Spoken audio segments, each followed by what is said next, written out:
You are listening to Second Wind with Joyce, where women who are ready to expand their life adventure discover the tools to stop playing small and tap into the courage required to enjoy their second wind.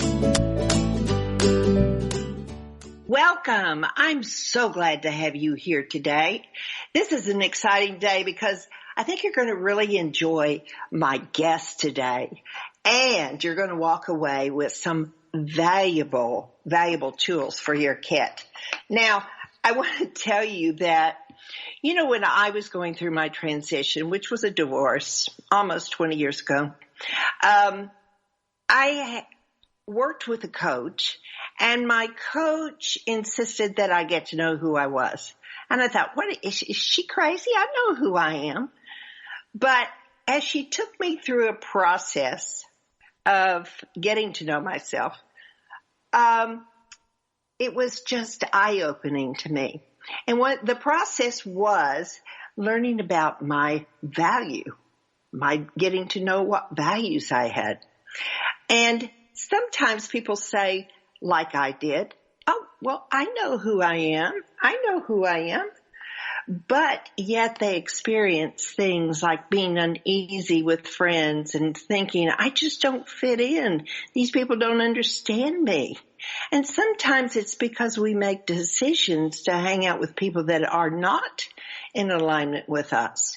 Or we find that we make decisions too quickly, and then those decisions ended up being regrets. And so if those are some of the things that are happening in your life, you might be needing some alignment work in your life. So you better know who you are. When I knew my values, I really appreciated who I was. One of the simple things was, one of my values is beauty. And I always loved, now beauty to me is different for every person, right? But the beauty I love is the beauty in my home, beautiful pictures, beautiful things. And so many people found that to be not what they would have chosen. And so anyway, it was so freeing to me to know that that is what not only defines who I am, but it's also indeed a special value of mine. So anyway, I share this story with you so that if you are a person that is struggling with alignment, making decisions you soon regret, hanging out with people you don't really enjoy, I am offering a 2-week course that is 2 hours. It will start within the month. And if you would be interested in being part of this, I'd like for you to go to secondwindwithjoyce.com/find values. It is a fun group that you're going to be with, and it's very quickly solves the issue of finding and valuing who you are. So go to secondwindwithjoyce.com/find values. Now let me tell you about our guest, Whitney Freya. Whitney is an expert in inspired living, providing practical tools and practices that free your mind from limitations and scarcity to create more in your life that lights you up from the inside out. I like that, Whitney. I like it a lot. She is the author of 3 books to inspire the art that is your life, an inspirational speaker, and leads a community that circles around the fire of inspiration and personal freedom through her online programs and coaching training. As an entrepreneur since 1996, she encourages women to dig deep into their passions and sense of conviction to create a life that lights them up from the inside out. Along the way, she has opened and co-owned 2 award-winning wine bars. I want to hear about that story. And has learned to paraglide. I like that. She's a risk taker. And has raised 3 inspired children. I like that. You can find her work on YouTube at youtube.com// Freya. And she spells her name Freya. LLC is her company. And learn more at whitneyfreya.com. So welcome, Whitney. Thank you, Joyce. Yeah, how much fun. We are going to have a juicy conversation, I can tell. I know. I loved how the word inspire kept reappearing in your, the information that I just loved it. Inspire. So you must be a great speaker. I absolutely love what I get to share with the world. And, that word inspired means spirit within. And I really believe that life is the canvas of your soul. And when you can tap into that level of awareness, you have so much more available to you, that goes beyond your experience up until now and other people's expectations. And, my own journey has been one of personal liberation and challenging myself and leaning into the unknown. And I teach people how to do that through a sacred painting practice. So how much fun is that? Which fun is my top value. I know. I sometimes it's so hard when you're in that painful spot to really believe there is anything that can pull you out of it. And they have to look at us to tell us that so that they can see that we share. There's more. Come on. There's more. You don't have to stay here at all in that pain. So I'm always quite interested in sharing with my listener the journey that you took. I created this podcast really because of my divorce, and there wasn't anything that I could find, and podcasting when I started 7 years ago was not as popular as it is now, but I just really wanted tools. So that's why I created it. So I always like to have you share, if you will, what was that defining moment that sort of said to you, I can make this change. I can do better. I can have more. What was it that defined for you the need for change? Yeah, there's been a series of those moments, right? And I started my career opening an art center, a physical space in Nashville, Tennessee, with zero art background. I had never painted on a canvas when I opened the doors.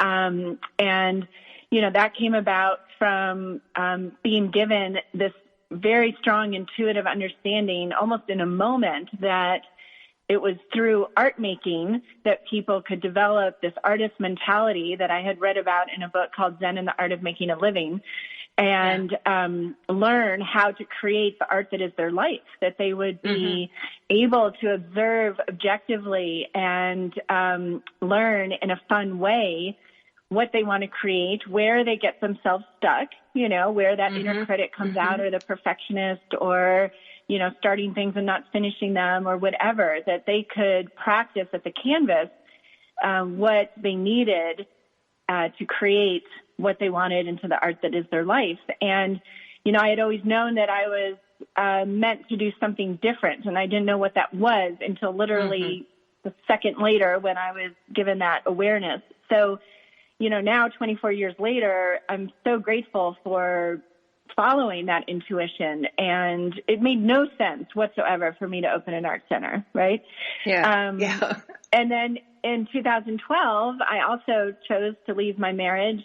We had just moved from Nashville to Oregon, and, we had purchased a ranch in 2007 and had just built this big house that I lived in for 9 months. And that journey was one of really honoring, like you said, my values and what was important, and understanding that they were not shared in that partnership, and that I deserved to follow what was important to me.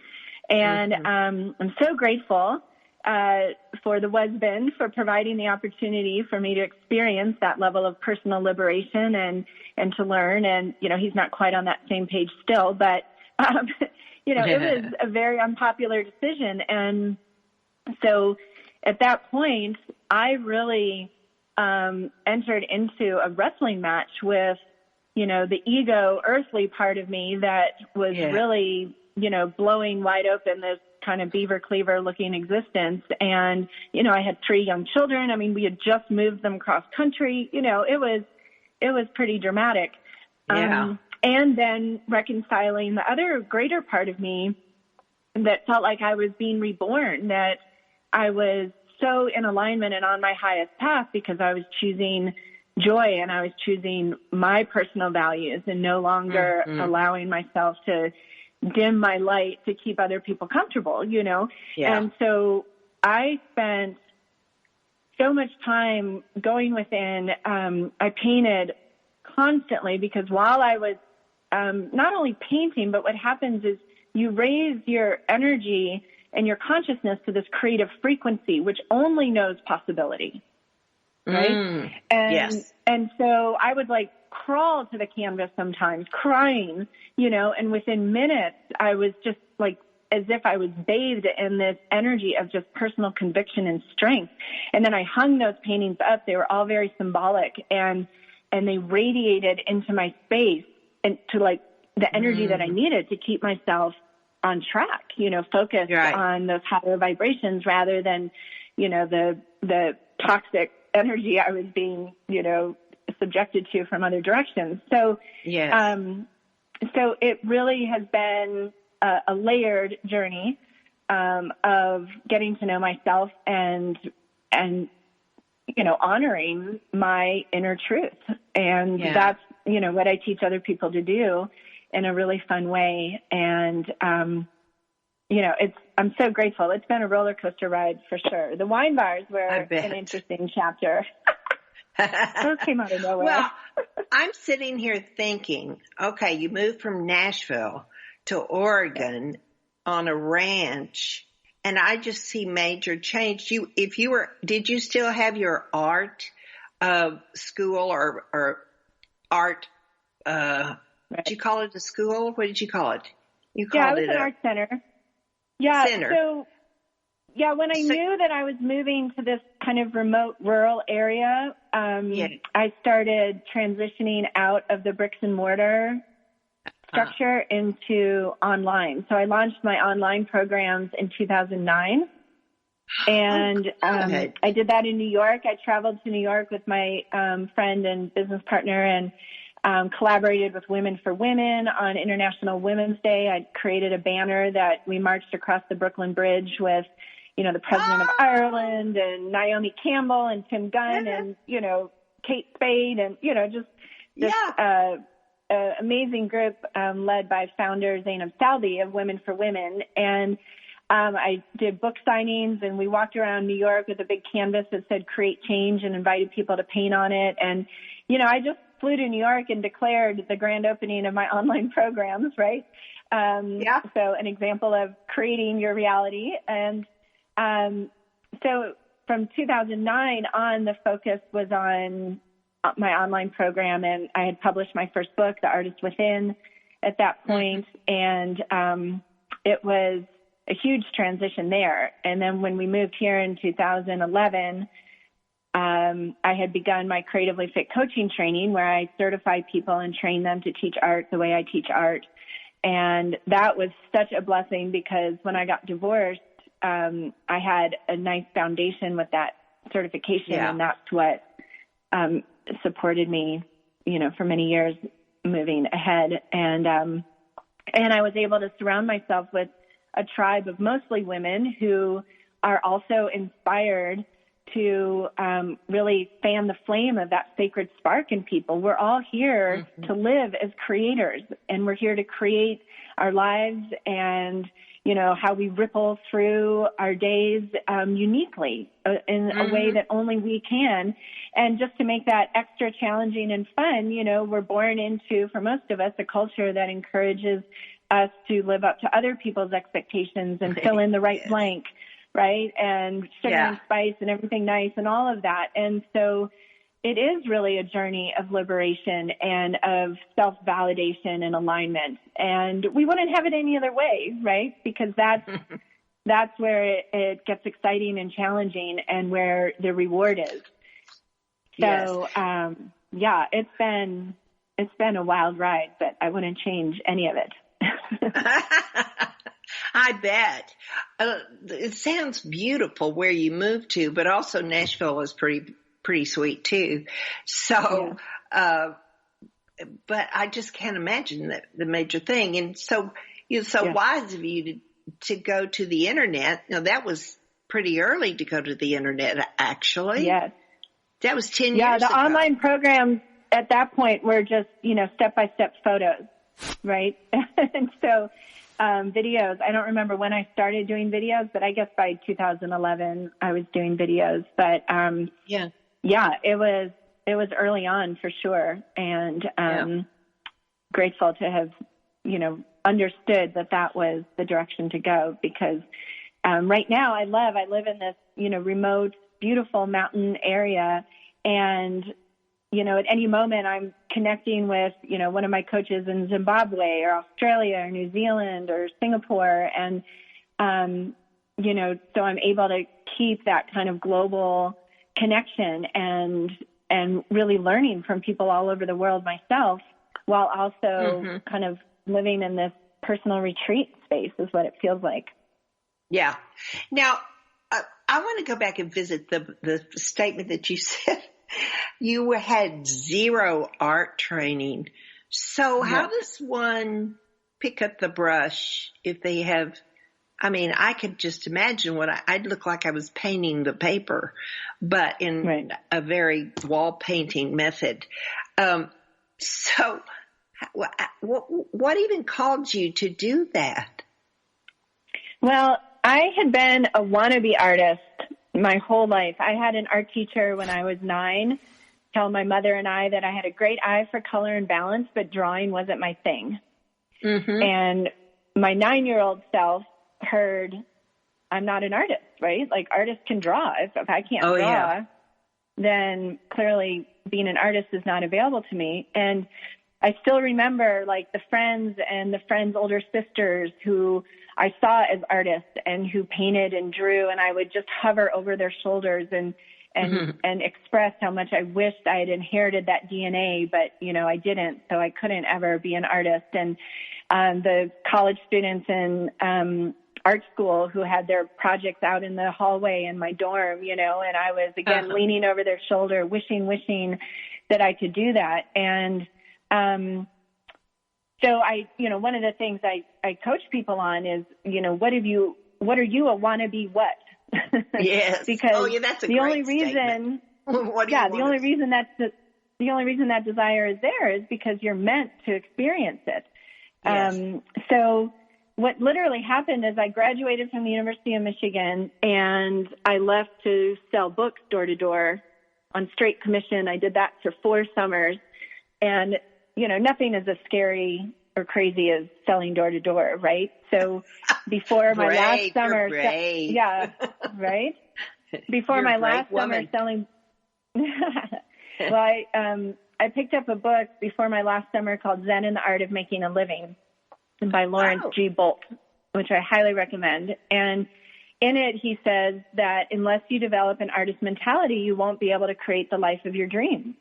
And I really wanted a fun, dreamy life. And I was desperate to stop selling books, but I understood that I was there learning things that were going to help me when I came up with the idea.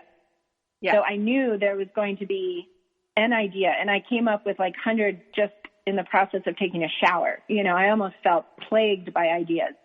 And so as I was reading that book, I was sold. Here I was with a college degree selling books door to door. Life seemed a hell of a lot more like a blank canvas than a multiple choice test, right? So where does one go to develop this artist mentality? I was very confused about that because the art centers that I had, a couple times kind of summoned up the courage to reach out to and look into registering for an art class, I inevitably would have just missed the registration deadline. And, the next series would start in 13 weeks, and I wasn't even going to be living in that state in 13 weeks, so it seemed very difficult to get to an art class. And so the aha in the moment was to open like the YMCA for the right brain.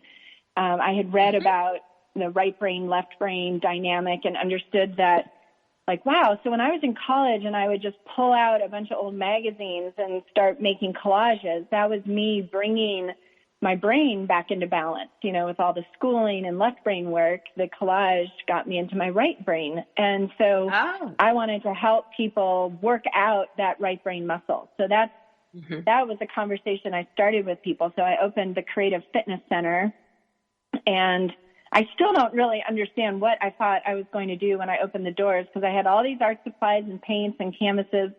And I guess I just felt like I could encourage people to just, play and try. And the first, 10 people that walked through the door the first day all asked, when do your classes start? And I didn't even know I was going to have classes, right? But I immediately answered, well, I'll have the schedule and the grand opening in 2 weeks. Funny. Yeah, so, this is before, like, people were emailing or websites or no Facebook, no social media, nothing. And literally artists would walk through the door or call, like, hey, do you need a watercolor teacher? I'm like, sure, yes, I do. And within 2 weeks, I had a full schedule, and I was not one of the teachers, right? I was taking the classes myself. And I love that. Yeah, you just and went now with your we know intuition. Yes, and I felt like in hindsight, now we have quantum physics as well that talks about making these quantum leaps. So when I opened an art center, which is a very dramatic way to do this, but I took away any opportunity for me to give up or to try, to paint and wad it up and be like, oh, I suck at this, right? Because I now owned an art center. So I was in what I teach now, a level of coherent consciousness. I now owned an art center. Therefore, I was learning how to paint and draw and collage and throw pottery on a wheel and make paper and all of these things. And so I just did it. There was no part of me that was fighting against that intention. And I still do that. I create online programs to make sure I write the book. This is a great way to make sure that you do things is you tell people that you're doing them, or you start a blog or open a shop, or, to start teaching whatever it is you want to write. And so I learned sitting by myself, just copying things. I learned in flashes of insight, like, oh, it's all about layering. If I just keep going, and I just keep painting and keep focusing on what it is I want in each moment, like I want this lighter, I want this darker, I'll always get to something I enjoy. And likewise, I remember being at like an E-Woman Network conference, and one of the women stood up and said, I've got a second mortgage on my house, I've got nothing left in the bank, all this for my business, what do I do? And the expert on stage said, don't stop now. Right? If you stop now, you stop in bankruptcy and nothing in your bank account or whatever. You've got to keep going. And that's what I found at the Canvas. And I started realizing that, all of these like success principles, later it became spiritual teachings, everything that we want to learn or experience in our lives can be first learned and experienced at the Canvas. And so much easier, right? You don't have to work. You don't have to wait for the divorce or the cancer diagnosis or the car crash for life to show you where you're out of alignment. The Canvas will do that. Yeah. Right. Oh, so tell me, I want to know, share with me if you remember the author of the book Zen in the Art of Making a Living. Is that the name of the title? Yes. It's Lawrence G. Bolt, B-O-L-D-T. Yeah. I think if you just look up Zen in the Art of Making a Living, he has multiple books and a website. I've spoken to him at least once and told him how that, that one sentence, unless you adopt an artist mentality, you won't be able to create the life of your dreams. We're so programmed. We don't even realize how programmed we are. We all are. It's a constant journey of peeling back the layers and recognizing, like, wait a second, who says, a 50-year-old woman can't paraglide, right? Like, no. I say yes. And so, his book and everything I do now is really around that personal liberation and honoring your desires in your heart, because they're there for a reason. Right. I love this. I have one that that comes back to me, that always comes back to me, and it's voice. I love to sing. Now, am I a great singer? No, but I love to sing. And I just keep taking lessons, and then I don't practice, and then I stop, and I'm like, okay, just make this desire go away. So give me some help there, Coach. It's very interesting. We have about 2 minutes until we're going to go to break, but on some of the information that you provided me with, you talked about a personal creative practice. Is that what you're referring to, or is it you common it to like meditation or yoga practice? And is that what you're calling your painting program? Yes. So the personal creative practice or a personal painting practice is encouraging people to recognize that devoting regular time to any creative endeavor will expand and strengthen your creative awareness, your creative courage, the part of your mind and heart that are responsible for learning new things, for creating from possibility and potential. It is the part of our awareness that is there to balance the fear-based, rational, linear thinking mind. They're meant to dance together. And we live in such a left-brain world that we literally get out of balance. Like if you went to the gym and just worked out the left side of your body, how crazy would that look, right? So it's really about detaching from the story that creativity and art only has value if someone will pay you for it, and bringing it back inside and understanding that your sense of well-being and purpose and hope is directly tied to and related to the level of your creative confidence or your creative frequency. Whitney, and that's what I want to help you nurture. Whitney, I'm going to stop you here so we can go quickly to a break. And then when we come back, we have more good things to talk about. Transformational coach, motivational speaker, and author Joyce Buford returns after this short break.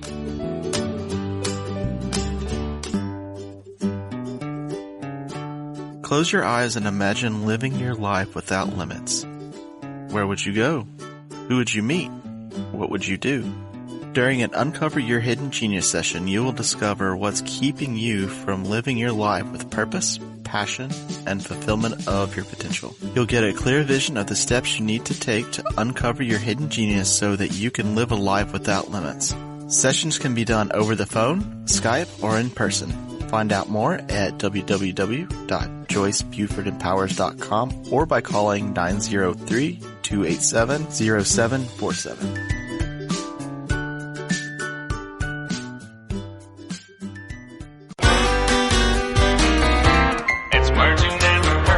PetSmart has a policy that allows you to bring your pets into their stores. However, employees and customers at a PetSmart in Muskegon, Michigan were gobsmacked when someone brought in their 1,400-pound camel. The camel, named Jeffrey, was on a bit of a field trip from the Lewis Farms and Petting Zoo with his owner, Mr. Lewis. Mr. Lewis explained he was just trying to get Jeffrey used to riding in his trailer. Camels are very social animals, and Jeffrey was no exception. And soon the customers and workers at PetSmart were all gathered around to greet him. A camel with one hump is called a dromedary, and a two-humped camel is called a Bactrian. The word camel in Arabic literally means beauty. Really? Have you ever seen a camel up close? It's words you never heard. I'm Carolyn Davidson, and you can have fun challenging your words you never heard vocabulary with my free app, Too Funny for Words. Welcome back to this segment of Second Wind. Joyce Buford, the author of Effortless Happiness, continues in this segment to share insights that will help you live a life of greater purpose and filled with happiness. Now here's our host, author and coach, Joyce Buford. Welcome back. We are talking with the Whitney Freya. I just messed that up. I'm sorry about that, Whitney. But anyway, Whitney is amazing in that she has connected painting to finding our genius, if you will, finding our sweet spirit, finding our whatever you want to call it. That really makes your life light up. And it's so interesting that she does this through art. So, Whitney, let's keep going here, because you've talked about how they could start using their art. Yeah. So how would they do that? Well, what I love about this painting practice that I teach is that getting started is actually the easiest part. I mentioned layers earlier, the layers of our lives and the layers of the stories and the roles that we've played. Painting with acrylic paint especially, which is my preferred medium, is a medium that is very easy to layer, which means you can start on a canvas just by doodling and filling, finger painting. You can paint with your non-dominant hand. You can get out a spray bottle and spray the wet paint and let it drip all over your canvas.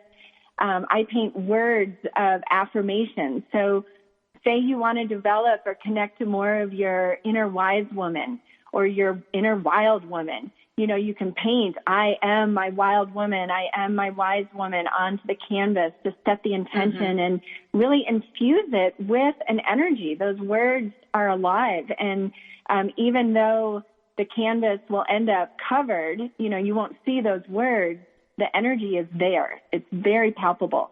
And so this first layer and overcoming the fear of the blank canvas can simply be squirting a bunch of different colors onto a paper plate that you have, or a meat tray is what I use for a lot of palettes, and just start doodling, like not even drawing anything, just making marks, make zigzags, make circles, make spirals, cover the canvas with spirals. I'm sure for those of you listening, like spirals is probably one of your favorite shapes, right? Just paint spirals.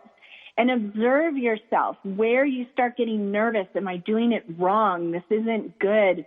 You know, I'll never be able to learn how to do this. Whatever the self-talk is that's coming into your awareness as you paint for the first time, maybe in years or decades or ever, that self-talk is not unique to your painting time in that moment. That self-talk is a pattern, and it's okay. The invitation is to recognize it and be like, wow, I have people all the time tell me, I didn't realize how critical I was of myself. You know, I didn't realize that my perfectionism was stopping me from trying new things.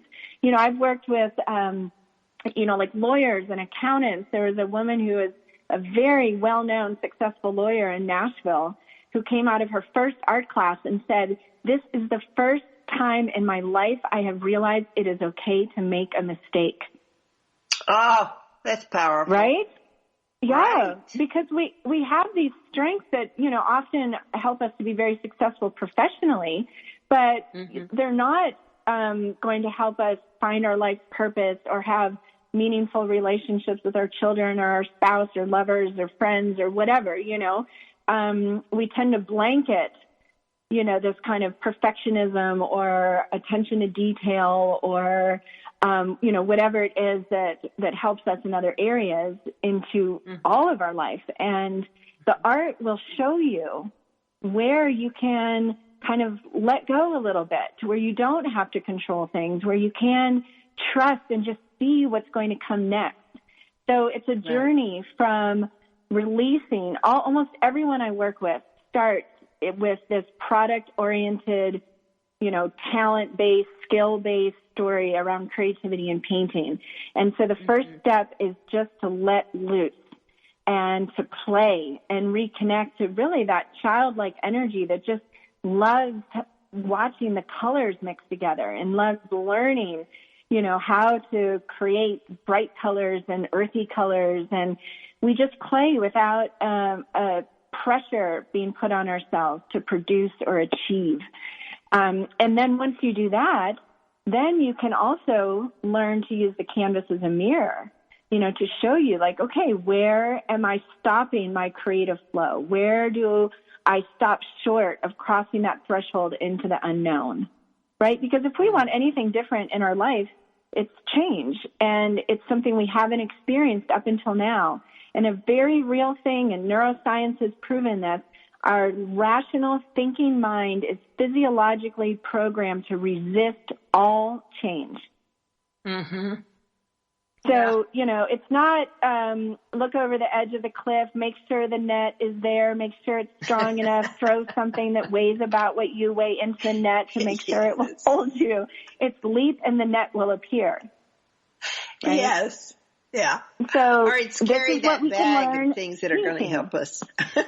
Yes. We can learn this at the canvas, and it's a much gentler way to develop the self-awareness and grow personally, go inside to connect to that inner wisdom and that still small voice than waiting for life to do it for you.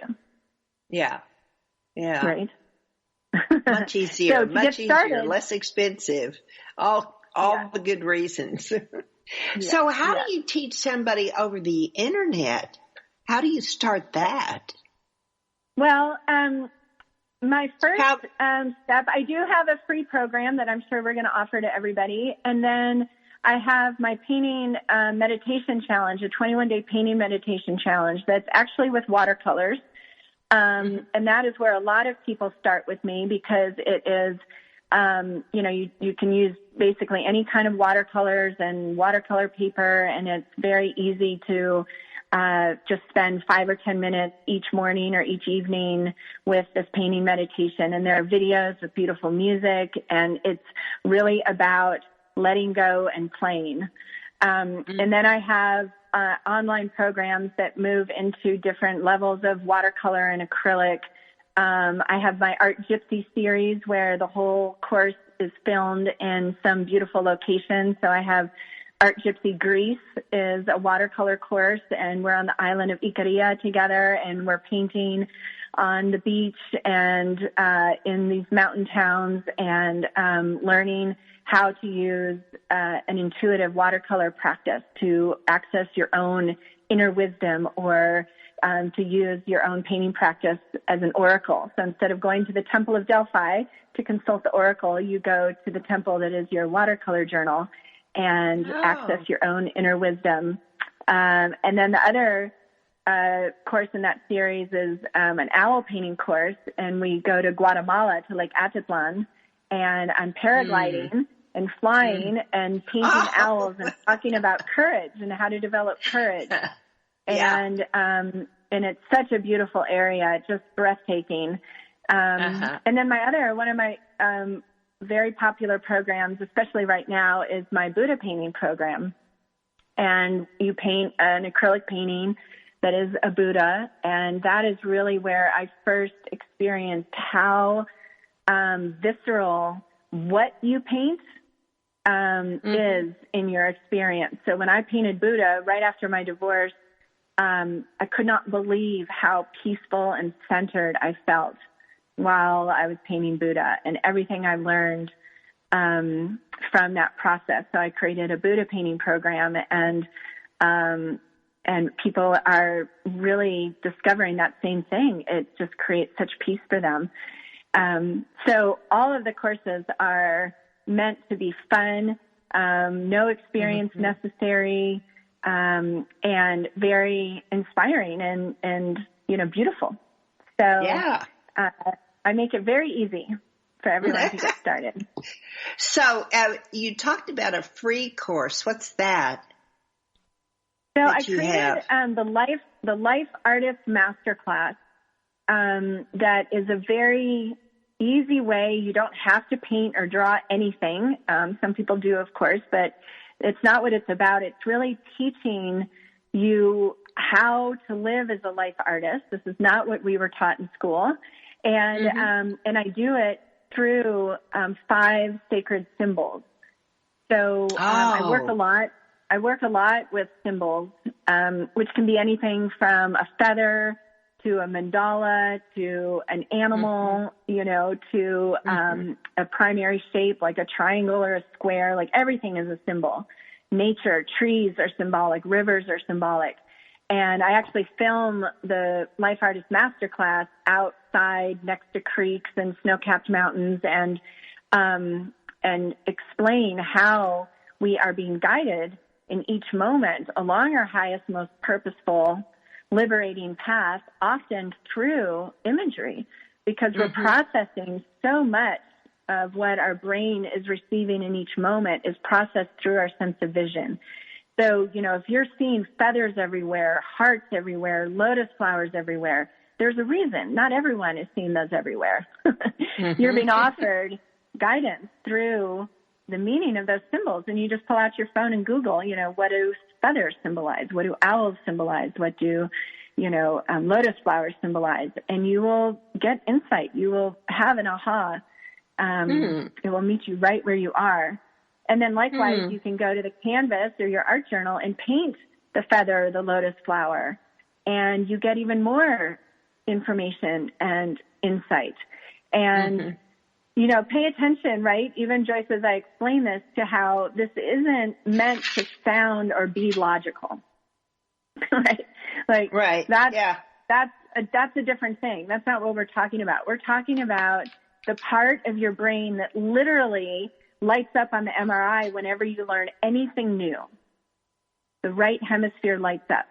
So if you want to experience change in your life, any way you can stimulate that right brain, the intuitive, creative, holistic, beauty, love-based side of your brain, you will attract everything you need to make the changes you want to make.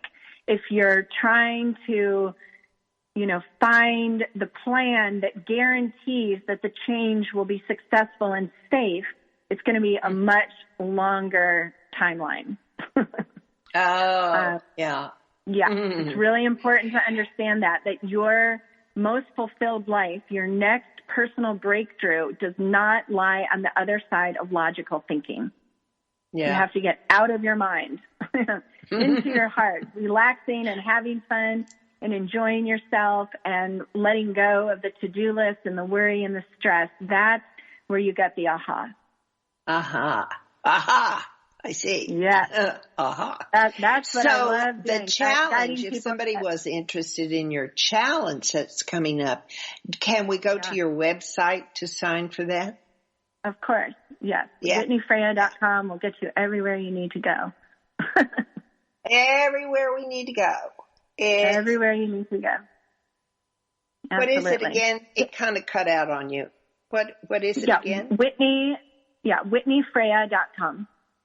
Okay. That's my name, Whitney Freya. You can just Google Whitney Freya and you'll find all kinds of things. And, the other thing to pay attention to is the only reason I teach painting is because for most people, that is one of the scariest things. Singing might be the next, speaking on stage, right? But most people I work with are initially very, very nervous. Whether I'm teaching online or in person, people come to the first class scared. And I'm so grateful that they have faced that fear, because what the fear means is that you are about to do something different. And on the other side of you painting is going to be change that is unknown. And that's why the fear is coming up. Your left brain is generating fear, trying to keep you away, right? Yeah. Trying to keep you away from a painting practice because it doesn't know what's going to lie on the other side. And it does know that your creative spirit is going to come to the forefront and start contributing to your, decision making each day, and that it's going to encourage you to do things differently. And so that fear is a good sign. If you're not feeling some level of excitement or fear or anticipation or unknowing or nervousness, then you're in your comfort zone and you're doing something that you've already done. So that's not going to get you change, right? Well, that brings up really another thought. Do you think that, of course, I guess I'm referring to past lives maybe a little bit, but I love it. If you experience something that you're drawn toward, does that necessarily mean that you've experienced it somewhere in your life path? Do you know what I'm saying? I think, yes, no, I absolutely do. I've worked a lot with my past lives, and so here's an interesting concept: is that time is only linear on this 3D plane, right? So if we have past lives, we also have future lives. That isn't always introduced because maybe the puny earth brain can't quite wrap itself around that. But when I learned that, it helped so many things make sense for me. I really believe that in the future, every single person will be aware that having a creative practice in their life is essential to their well-being. That will be common knowledge. Working with symbols and imagery to align yourself with your intentions and the energies that you want more of, the energy of wisdom, the energy of clarity, the energy of abundance. All of this is going to be common knowledge, or is in some dimension, right? So yes, I believe when we feel a resonance towards something, that it's because we've either experienced it before or will be experiencing it in the future. Okay. Yes, this concept of living as an artist, for example, in Don Miguel Ruiz's book, right, The Four Agreements, all of his books, but in the foreword of the Four Agreements, he talks about, the Toltec people, right, which is his lineage, and his grandmother was a Toltec elder and wise woman, and their word for human was artist. And he says that, we're all artists, and the art we're creating is our life, and we're either doing it with or without awareness. So all of you listening, you are creating your life, but are you doing it with awareness or without awareness? And when we complain, and when we worry, and when we stress, which Jiminy Christmas, like how easy is that to do these days? We are literally creating more of that.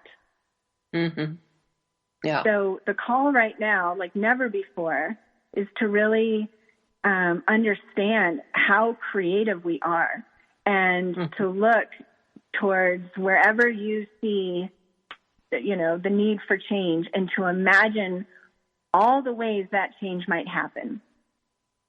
That is the best way we can support ourselves and our human family, is by understanding that there is always possibility.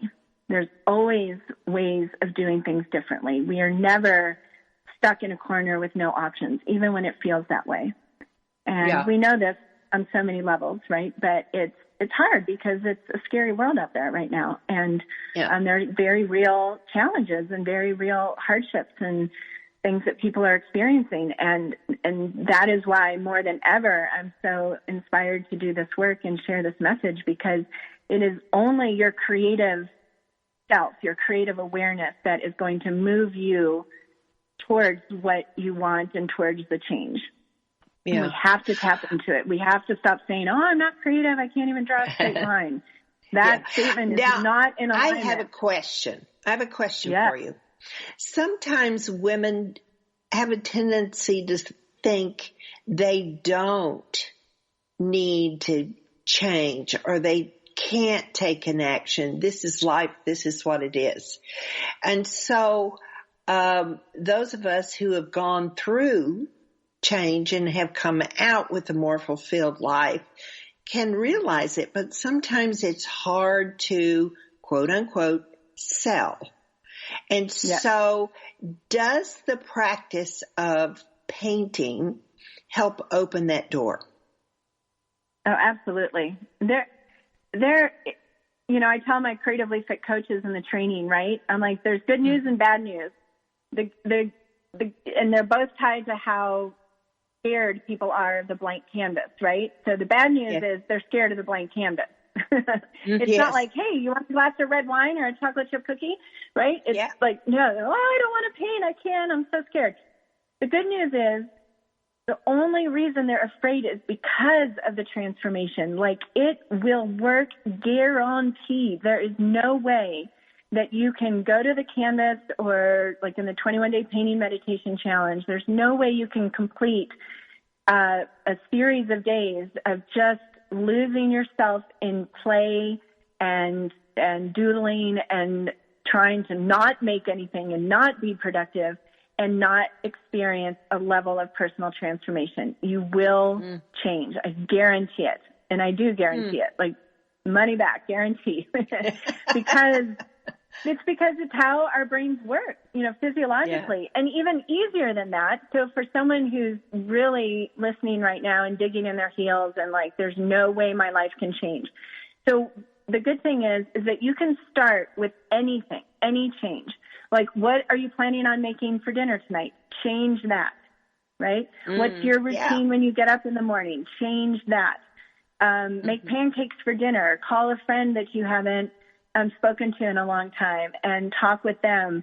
Pick up a project that you started years ago and finish it, or, look up a YouTube video on how to, weave fabric from dental floss, like anything, do anything different and just notice, right? Right. Just recognize.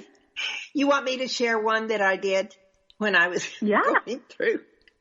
I painted now listen, I'm pretty traditional, really traditional. And so anyway, so I painted my nails. I had my nails painted because I don't paint my nails. I painted my nails purple. Now, I'd only worn red. I know that's not really strange these days. No, that's a perfect example. But for me, it was definitely outside my comfort zone because I thought people would see those purple nails and they'd think I'm crazy. And so, and I was middle-aged, so that was kind of different, but yet it's not in some areas with some people. But for me, and it's all relative to who you are. Yes. I mean, if it's out, what you're looking for is what's outside of your comfort zone, right? Yeah. So we all know those people, artists that are more free and with that area, that would not have been anything risky for them. But I think it's getting into that risky zone. It scares you because it's so uncomfortable. What would they think of me with purple? Thing is, I love the purple nail polish. The other thing is, and I talk to my clients a lot about this, is as women, we have a very strong, like, inner good schoolgirl. Yes. Right? Like, we want to follow the rules, be the leader of the line. We want the gold star by our name. And I'm speaking personally, when I got divorced and was the bad woman, you know what I mean? Yeah. It was a reckoning. Like, I had to learn to love myself even when I was breaking the rules and being bad and breaking my vows and, all of these things. And that was so powerful. I remember crying, saying, I'm bad and I'm good. And, so we got to break some rules on the way to our most purposeful, joyful life. Yeah. Right? Yeah. And, again, what I love is, break a rule today. What's a rule that you've been following? Break it, like paint your nails purple. You had kind of an unstated rule, like, oh, nails are red, my nails are red. And then you did purple. And that not only did you, feel the energy when you look down at your purple nails, but your unconscious mind had to go back and reevaluate, what else have I been telling myself is the way things are when they could be different? Yeah. And I know there was a ripple effect, whether you're aware of it or not. The purple nails is just the beginning. No. Right? I know. I actually have a friend who works for the art department in a junior college here. And when I first met her, she had purple hair. It was colored in some way, a purple gray. I don't know what the color was, and she was in choir. And I was I kind of summed her up, like, be different. And actually we've turned out to be very good friends. And her hair has gone several different colors. And so no matter what color she is, but I like to ask those young people that I see many times that have colored their hair, how they decided to color it that color. Because it's so interesting. Why would you like that color? So anyway, I can't tell you how much I've enjoyed this. This has been a real treat. I thank you. I know that my listener out there is going to say, I need more of Whitney. So wonderful. Go to WhitneyFreya.com. Freya is her last name. So Whitney, I thank you so much for being on my podcast. It's really been a joy having you here. So thank you, Joyce. I appreciate you so much. Yes, and I'm going to go sign up for that challenge. Ooh, yay. And I'm going to paint my nails purple. Yeah. Again, they're back to red. So anyway, thank you, Whitney. Have a great week, and thanks for your work. Now, I look forward for you being here next week so that you again will hear another fabulous woman such as Whitney, and we'll be able to walk away. But do go sign up for her 21-day challenge. Let's start the change. It's time. So see you next week. Joyce Buford returns next week at the same time for another edition of Second Wind. Through the Joyce Buford Empowerment System, women are receiving the support they need through their transitions and are able to reclaim their true purpose with confidence. They receive the tools they need to map out new lives. You can find out more about her coaching services at JoyceBufordEmpowers.com.